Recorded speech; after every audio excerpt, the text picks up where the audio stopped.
Hello everyone, this is Stephen Wells and this is commentary for episode 6. I'm the one who made this video, and I'll be doing a commentary solo for the rest of the episodes because, it's everyone who worked with me on voice acting are gone. They've gone home and I won't see them again until graduation, and after that I don't know when I'll see them. So, anywho, episode 6. I'm going to take a short time to quickly talk about the characters and their names and such. Basically, I don't have access to that many voice actors. The only people I get are my friends, and well, because of that, when I write the characters, I'm just aware that who I've got access to. So quite a lot of the times, I write the characters a little similar to people I know. The reason why the main character is a lot of times called just my name, or it's just me being the main character. It's not because I'm so full of myself and think I'm great and all that. It's because it's easier that way. Even though when my friends are around, they have stuff to do. They're not always available. They're busy. Means that having a main character who speaks the most is easier to have me doing it because I'm doing this thing. So and the reason why a lot of the times names don't change is because, again, it's easier just to if I tell someone to talk to my character, it's just easier just to call me Steven because he's used to calling me Steven anyway. You could say it's maybe lazy, but and some people might say it's lazy, but some people might say, well, it's just convenience. And besides, a character's name doesn't need to, change to make the story better. The character's name is irrelevant unless it's a plot name, like Alucard is Dracula spelled backwards, but I haven't done anything like that. So all the names so far don't really have any relevance. So anyway, here's John's character, who just so happens to be called John.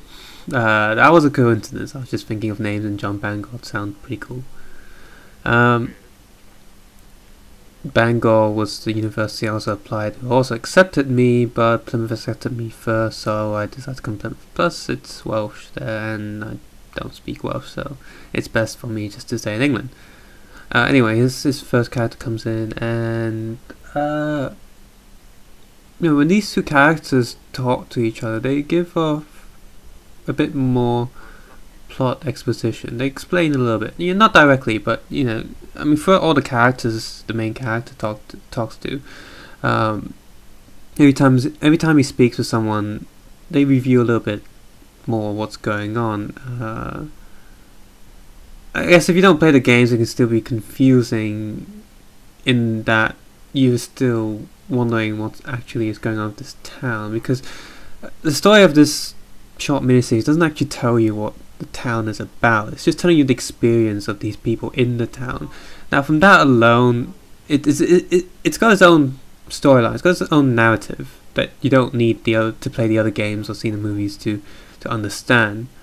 But of course, if you do play the games, you understand a lot more what's going on. But the narrative does eventually explain that, look, this town is kind of alive, and this town is forcing these characters to go through some sort of a spiritual journey. And of course, you got all these weird endings, which people, again, who don't play the games have no idea what's about, but they're like alternative things, they're like extras. If you just watch the main episodes without the extra endings, it shouldn't matter. At least I don't think it does. Of course, if you do think it does matter, you can leave comments underneath if you're on YouTube. If I've burned this to a DVD, feel free to leave comments and send them to me by post. People who would see these on DVDs are the voice actors anyway, so. Yes, this burning corridor again. I didn't actually have enough metal, like Lego or Mega Block sticks, to make the jail cell look jail cell-y. So every time the camera angle changes, I just move the bars around to make it look like there's no escape.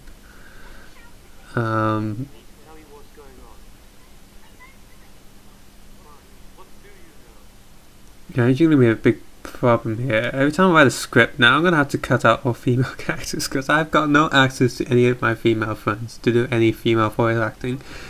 I did record some dialogue, few pieces of dialogue for some female characters for a few future things, but after I've used them, I don't know what I'm gonna do. I'm just gonna have to make new friends now in this area and get female voice actors. So yes, so this burning corridor is like a repeating thing, and those are actually fire candles. I think I mentioned that before. Yes, this corridor is like a repeated thing, and you now realize that that little girl. By now, you would have realized that that little girl is a bit odd and not a real little girl because she keeps burning in that corridor, but then she keeps reappearing. She is of course a manifestation of the town telling the main character what he should do, trying to make him learn. Now, I guess this is a slight subversion of Japanese horror and Silent Hill in general, in that, well, in my little short mini-series here, the little girl is not evil. She's just a subconscious being manifest to show the main character his journey. Now, if you look at the bad ending, which I'll be doing commentary after this, she laughs at him for the bad things that happened, but overall she's not the one that caused his misery. Yeah, next episode.